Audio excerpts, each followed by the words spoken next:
Hello, സുസ്കിൻ്റെ access 125ഉം അതുപോലെ തന്നെ നമ്മുടെ ഹീറോൻ്റെ മാസ്റ്റർ എഡ്ജും തമ്മിലുള്ള ചെറിയൊരു കമ്പാരിസനാണ് നമ്മൾ നോക്കാൻ പോകുന്നത്. ഭയങ്കര റിവ്യൂ എന്ന് പറയാൻ അറിയുന്ന ആളൊന്നല്ല, പക്ഷേ ഓടിച്ച എക്സ്പീരിയൻസ് വെച്ചിട്ട് ഞാൻ നിങ്ങൾക്ക് അതിനെക്കുറിച്ച് ചെറിയൊരു വിവരണം തരാം. ഞാൻ 2016 നമ്മൾ ഹീറോ മാസ്റ്റർ എഡ്ജ് എടുക്കുന്നത്. ഏകദേശം 8 വർഷത്തോളം നമ്മൾ ഉപയോഗിച്ചു. നല്ല വണ്ടിയാണ്, ഒരു കുഴപ്പമില്ല. അലൈവിലും കാര്യങ്ങളും ഒക്കെ ഉണ്ട്, പക്ഷേ ഡിസ്ക് ബ്രേക്കും കാര്യങ്ങളൊന്നുമില്ല.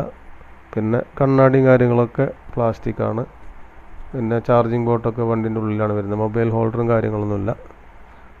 വണ്ടി ബാക്കിൽ നിന്ന് നോക്കുമ്പോൾ കുറച്ച് വീതി കൂടുതലുള്ള പോലെ അങ്ങനെ തോന്നും. നമ്മുടെ ആക്സസ് അതിന് കമ്പയർ ചെയ്യുമ്പോൾ ആക്സസ് എന്ന് പറയുന്നത് ബാക്കിൽ നിന്ന് നല്ല കുറച്ച് ഒതുക്കമുള്ള വണ്ടിയാണ് ആക്സസ്.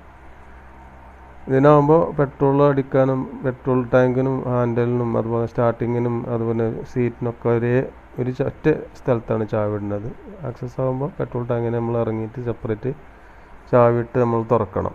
പിന്നെ പെയിൻ്റാണ് നമുക്ക് പറയാനുള്ളത്. ബോഡിൻ്റെയും സീറ്റൊക്കെ നല്ല മാച്ചാണ് നമ്മൾ ആക്സസിൻ്റെ കളർ എന്ന് പറയുന്നത്. പിന്നെ മൊബൈൽ ഹോൾഡറും മൊബൈൽ ചാർജിങ് പോർട്ടും കാര്യങ്ങളൊക്കെ ഉണ്ട്. പിന്നെ സാധാരണ മീറ്ററാണ് വരുന്നത്.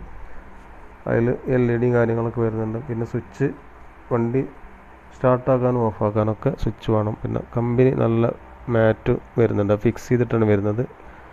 ബാക്ക് വ്യൂ ഉള്ള നല്ല അടിപൊളി സ്റ്റീലിൻ്റെ മിറർ വരുന്നുണ്ട്. പിന്നെ സ്റ്റീൽ കവറിങ്ങോടുകൂടി ഹെഡ്ലൈറ്റ് നല്ല ബ്രൈറ്റ് പവർഫുള്ളായിട്ടുള്ള LED ആണ് വരുന്നത്. മാസ്റ്റർ എന്ന് പറയുമ്പോൾ അലൈജൻ ബൾബാണ് വരുന്നത്. പിന്നെ അലൈവിൽ വിത്ത് ഡിസ്ക് ബ്രേക്കും കാര്യങ്ങളൊക്കെ വരുന്നുണ്ട്.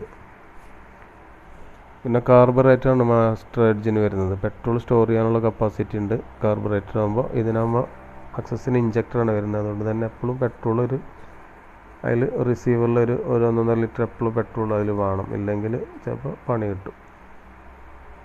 പിന്നെ ആക്സസിൻ്റെ പ്രത്യേകത എന്ന് പറഞ്ഞാൽ സ്റ്റാൻഡ് തട്ടിക്കഴിഞ്ഞാൽ അല്ലെങ്കിൽ വണ്ടി സ്റ്റാർട്ടാവുള്ളൂ. സ്റ്റാൻഡ് ഇട്ട് കഴിഞ്ഞാൽ അപ്പോൾ ഓട്ടോമാറ്റിക്കായിട്ട് ഓഫാവും. പിന്നെ സ്വിച്ച് ഓഫാക്കിയതിന് ശേഷം മാത്രം ചാവി ഓഫാക്കാൻ പാടുള്ളൂ. ആദ്യം ചാവി ഓഫാക്കി കഴിച്ചാൽ പണി കിട്ടും. അപ്പോൾ ഇത്രയൊക്കെ ഉള്ളൂ ഇതിനെക്കുറിച്ച് പറയാനായിട്ട്.